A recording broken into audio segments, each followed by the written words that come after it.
What are the rules to survive a psychocolor movie? Some of the rules within the film are don't open the front door, don't run up the stairs instead of going out the front door, don't say, I'll be right back, and don't have sex. Those are a bunch of them. You'll die if you do any of those things. You will die. Yes, yes. So, what was your reaction when you first read the Scream script? I loved it. You know a good script when you're reading a bunch of them and then one comes along and you can't put it down until you're finished. And I absolutely loved the characters within the film, and I loved the way it moved and that it didn't have slow moments. And I loved my character. I liked the transitions that she goes through. She goes from being a very vulnerable person to being a very strong person. Would you say that the character of Sydney is looking a little bit like the character in Party of Five? You know, she goes through some similar things. I mean, she's lost a parent, like Julia has lost her parents, and she's young. And with youth comes vulnerability, and with youth comes confusion and mistakes. So there are those similarities. But on the other hand, Sydney's more traumatized. She's going through a lot more. You know, she lost her mother to rape and murder, and is going through the fact that she can't trust anyone, and she can't trust the people who surround her because she doesn't know whether they're the people stalking her and whether she's going to die. So she's really living in fear, whereas Julia doesn't live in fear. She lives in learning and trust that the universe will teach, and she does trust her family. Your movies are The Craft and Scream. Yeah. Are you taking this scary movie to go something like against your image, the image you have in Party of Five?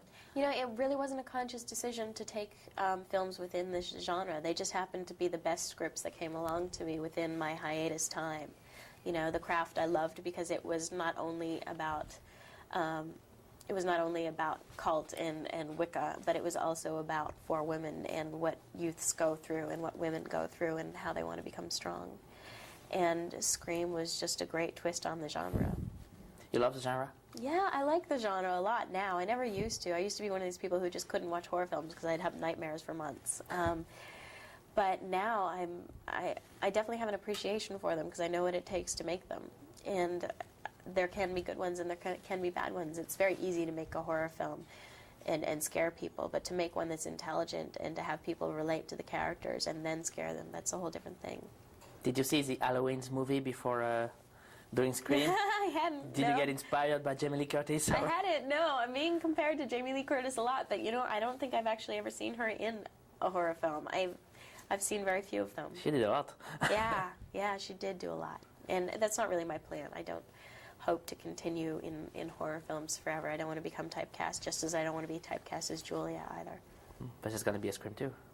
There will be a Scream 2, yes, but you know, that's a different story. It's a continuation of one. I'm not going to start taking other things. Have you ever thought that this movie could have this huge success? You hope. You always hope. But when it happens, it's overwhelming and it's wonderful. I'm shocked. I mean, not that I don't think the film is great. I think the film is fantastic, and I understand why it's doing so well, but it's always surprising when it does this well. So why is it doing so well? I think a big thing is the fact that it's not only scary, it's also very funny. And you go through a roller coaster of emotions. You can be screaming within 1 second and laughing within the next. And to be taken on that kind of trip, that's true entertainment. Did you know the other Wes Craven's movie? Nope, I didn't. You do now? Right, yeah, I do now. Yes, I definitely do now. And I knew of his reputation, and I knew that his films were very good. And I really based my decision on the fact that I'd heard that about him, and on the fact that I really liked the script.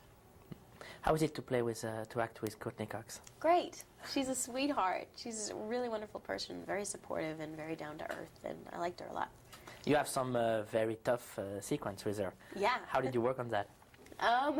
We had a stunt person come in and teach me how to throw a punch without actually breaking her face, and that was a good thing. It was actually the first day I met her was the day that I had to punch her, and I went up to her, and I was so excited about getting to, you know, do like a movie punch that I went up and I go, I'm so excited I get to punch you, and I walked away and I realized, oh God, it sounded really bad. It's not that I wanted to punch her, I just wanted to punch someone. So I hope she didn't take it too badly. There is also, you played with Skit in The Craft before. Did he change between the two movies? He hasn't changed, and that's the wonderful thing, is Skeet is doing extremely well, and he's definitely in the public eye, and he's been doing a lot of work, and there's a lot of hype about him. And it's very typical of people in Hollywood to start to believe the hype. If enough people say they're fantastic, they'll believe it whether they're actually working or not. And Skeet hasn't done that. Skeet is very down to earth. He's very real about where he is, and he knows that he's being granted great opportunities, but that he still has to work to prove himself. There is some kind of an ensemble cast spirit on the movie. Yeah. Did you feel that on the set?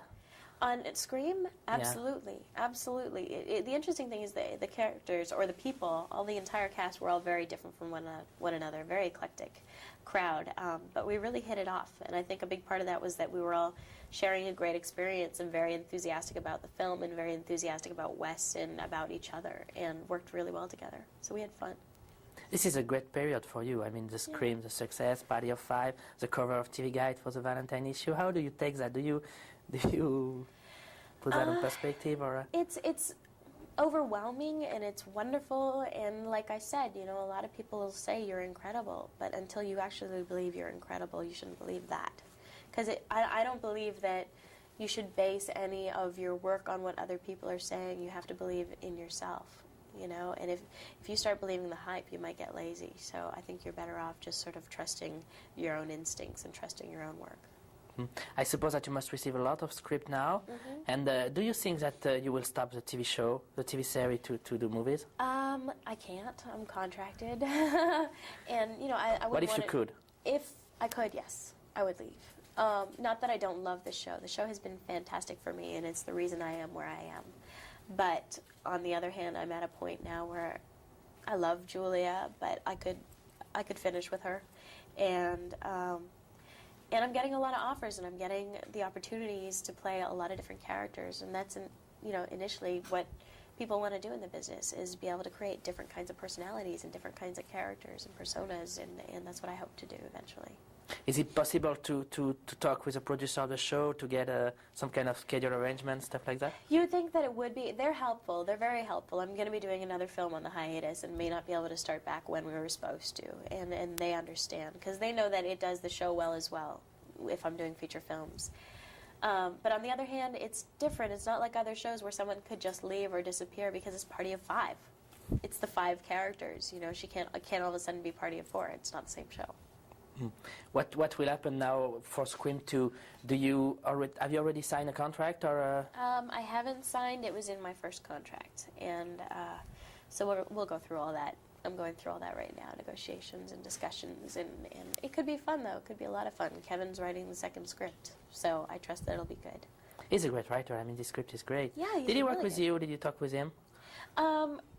No, the script was written before I went in. It was finished, and there weren't really many changes. I mean, we had some changes. I had discussions with Wes and with Kevin about certain things within the script that didn't quite fit for the character. What kind of changes?